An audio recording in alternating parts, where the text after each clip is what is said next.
এবার আইপিএল এর তালিকা প্রকাশ করা হয়েছে। আইপিএল এর নিলামে থাকছে বাংলাদেশের যে 12 জন খেলোয়াড়।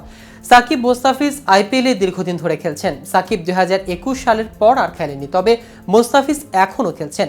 আগামী আইপিএল এর সুযোগ মিলতে পারে বাংলাদেশের অন্য ক্রিকেটারদেরও, তবে এর জন্য নিলামে তাদের কিনতে হবে কোনো ফ্র্যাঞ্চাইজি।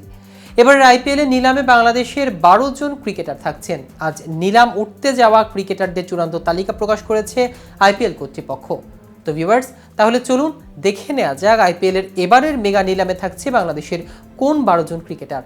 বিস্তারিত থাকছে প্রতিবেদনের বাকি অংশে। কেটিভি ক্রিকেট চ্যানেল থেকে আপনাদের সাথে আছি আমি মাহমুদুর রহমান সিয়াম।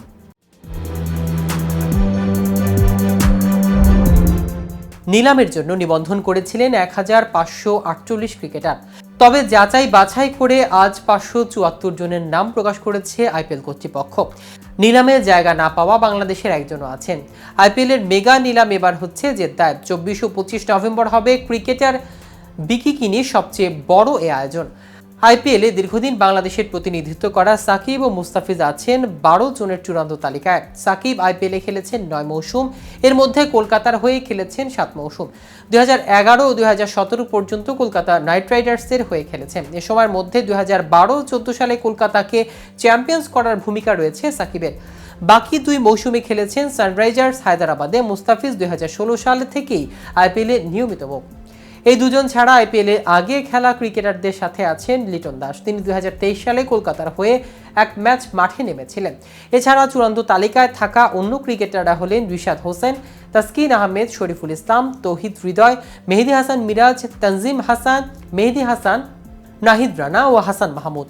তাদের কারোর আইপিএলে খেলার অভিজ্ঞতা নেই। তাসকিনের প্রতি আইপিএল এর কয়েকটি দলের আগ্রহ থাকলেও কোনো না কোনো কারণে শেষ পর্যন্ত খেলা হয়নি।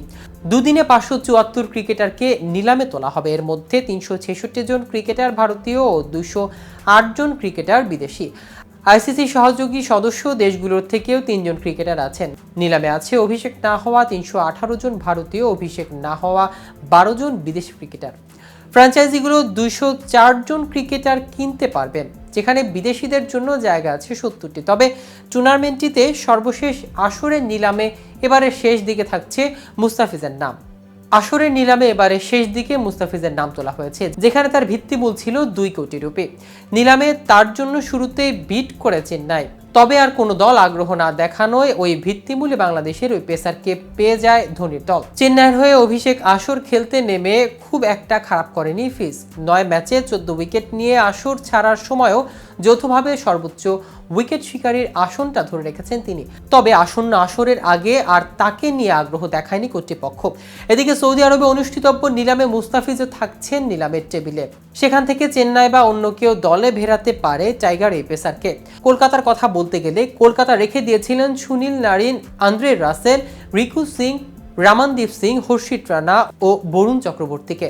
নারিন মূলত স্পিনার হলেও দলটির হয়ে ব্যাট হাতেও ইনিংসে ওপেন করেন। রাসেল অলরাউন্ডার, রিঙ্কু এবং রামানদীপ মিডল বা লেয়ার মিডল অর্ডারে খেলতে পারেন। রানা পেসার হিসেবে আছেন আর বিশেষজ্ঞ স্পিনার হিসেবে রয়েছেন বরুণ।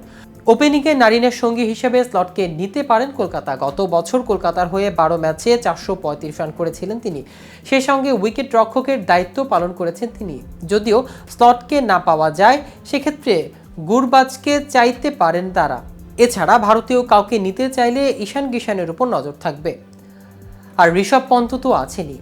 তো ভিউয়ার্স, ভিডিওটি সম্পর্কে আপনাদের কোনো মতামত থাকলে আমাদের কমেন্ট করে জানাতে পারেন। সাথে সাথে নিয়মিত ক্রিকেট আপডেট ও ইনফরমেটিভ ভিডিও পেতে কেটিভি ক্রিকেটের সাথেই থাকুন। ধন্যবাদ সবাইকে।